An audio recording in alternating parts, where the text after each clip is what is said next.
دجال کا حلیہ کیسا ہوگا، اس کی نشانیاں کیا ہیں، اس ویڈیو کے اندر تمام تر حقیقت آپ کے ساتھ شیئر کریں گے۔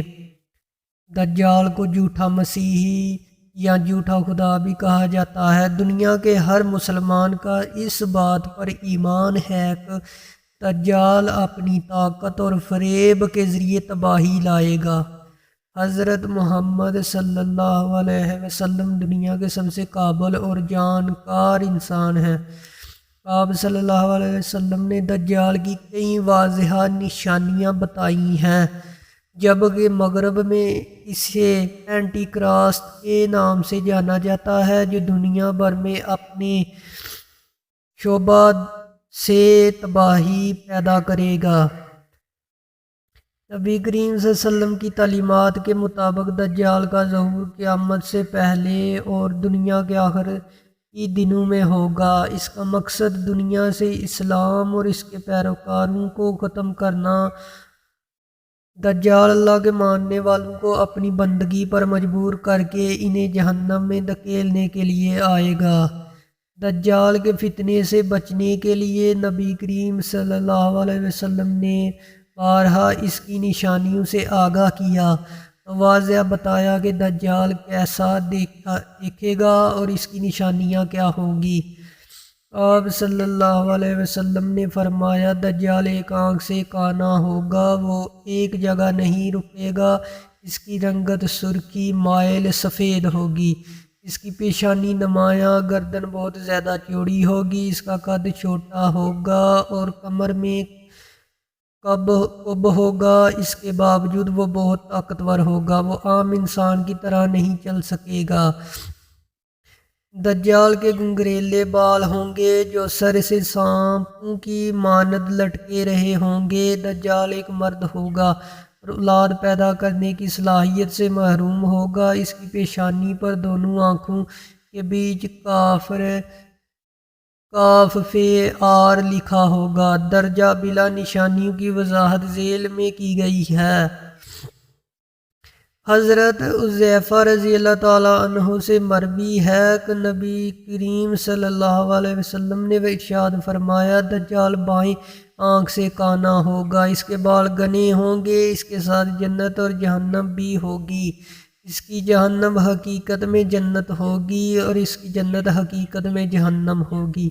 حدیث حضرت حذیفہ رضی اللہ تعالیٰ عنہ سے مروی ہے کہ نبی کریم صلی اللہ علیہ وسلم نے ارشاد فرمایا، مجھے دجال سے بھی اس بات کا زیادہ علم ہے کہ اس کے ساتھ کیا چیزیں ہوں گی۔ اس کے ساتھ دو جاری نہریں ہوں گی، ان میں سے ایک دیکھنے میں سفید پانی کی ہوگی، دوسری دیکھنے میں بھڑکتی ہوئی آگ کی ہوگی۔ اگر کوئی شخص وہ زمانہ پائے تو اسے چاہیے کہ اس نہر پر جائے جو دیکھنے میں آگ نظر آ رہی ہوگی اور اس میں غوطہ لگا دے، پھر اپنا سر جھکا کر اس میں سے پیے، وہ ٹھنڈا پانی ہوگا۔ اور دجال کی ایک آنکھ پونچھ دی گی ہوگی، اس پر موٹا ناخن ہوگا، اس کی دونوں آنکھ کے درمیان کافر لکھا ہوگا، جس سے ہر مومن پڑھ لے گا، خواہ وہ لکھنا پڑھنا جانتا ہو یا نہ جانتا ہو۔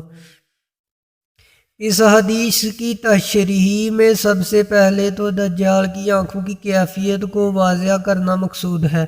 اس سلسلے میں اتنی بات تو متعین ہے کہ دجال ایک آنکھ سے کانا ہوگا، اسی وجہ سے عوام میں وہ کانے دجال کے نام سے ہی مشہور ہے۔ اسی طرح یہ بات بھی طے شدہ ہے کہ اس کی دوسری آنکھ انگور کے دانے کی طرح پھولی ہوئی ہوگی اور اس کے پلکوں کے پاس گوشت کا ابھرا ہوا چھوٹا سا ٹکڑا ہوگا، لیکن یہ بات متعین نہیں ہے کہ وہ دائیں آنکھ سے کانا ہوگا یا بائیں آنکھ سے۔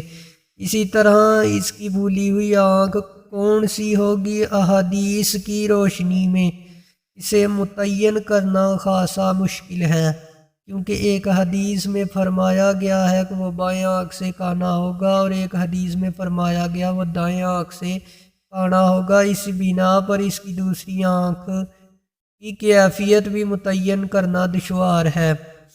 چنانچہ بعض علماء نے دائیں آنکھ والی روایت کو ترجیح دی ہے اور بعض علماء نے بائیں آنکھ والی روایت کو ترجیح دی ہے۔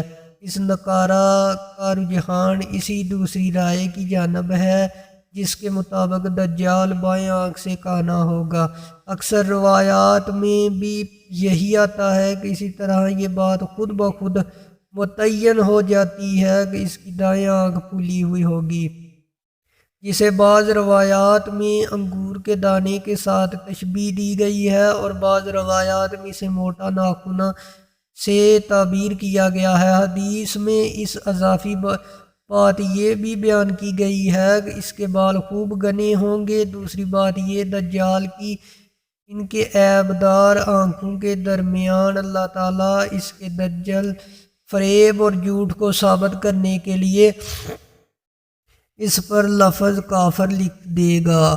دراصل احادیث سے یہ بات بھی معلوم ہوتی ہے کہ دجال ابتدائی طور پر رسالت کا اور پھر خدا کا دعویٰ کرے گا۔ یہ عجیب خدا ہوگا جو ایک آنکھ سے کانا اور دوسری سے بہنگا ہوگا، یعنی اس میں اتنی بھی طاقت نہ ہوگی کہ اپنے جسم کے اتنے بڑے اور نمایاں عیب ہی کو دور کر سکے۔ اس لیے کا خدائی کا دعویٰ کرنا کسی مذاق سے کم نہ ہوگا۔ ایسا نہ ہوگا کہ وہ لفظ لوگوں کی نگاہوں سے اوجھل ہوگا، بلکہ پڑھے لکھے لوگوں کے ساتھ ساتھ ان پڑھ لوگ بھی اسے پڑھ سکیں گے۔ دجال کی پیشانی پر موجود لفظ کافر دنیا کا کوئی صابن کیمیکل نہ مٹا سکے گا۔ البتہ یہاں دو باتوں کی وضاحت ضروری ہے۔ ایک تو یہ کہ بعض روایات میں دجال کی دونوں آنکھوں کے درمیان لفظ کافر حروف تہجی کے ساتھ الگ الگ کر کے لکھنے کا تذکرہ ملتا ہے، یعنی یہ لفظ اس طرح کاف فیار لکھا ہوگا، اور بعض روایت میں حروف تہجی ملا کر کافر لکھا ہونے کا ذکر ہے۔ تاہم معنی دونوں صورتوں میں ایک ہی ہوگا۔ دوسری بات یہ کہ کیا یہ لفظ حقیقتاً اس کی آنکھوں کے درمیان لکھا ہوگا یا حدیث میں اس کا مجازی معنی مراد ہے؟ اس سلسلے میں بھی علماء کی دو رائے ہیں۔ بعض علماء اس کا مجازی معنی مراد لیتے ہیں۔ اس کا یہ کہنا ہے کہ دجال اکبر کے چہرے پر ہی ایسی علامات ہوں گی جن سے ان کا حدث ہونا ثابت ہوتا ہوگا۔ ان علامات کو لفظ کافر سے ذکر فرما دیا گیا ہے، لیکن اکثر علماء کی رائے یہ ہے کہ یہ کتابت اپنی حقیقی معنوں میں ہی ہے اور حقیقی طور پر اس کی آنکھوں کے درمیان لفظ کافر لکھا ہوگا۔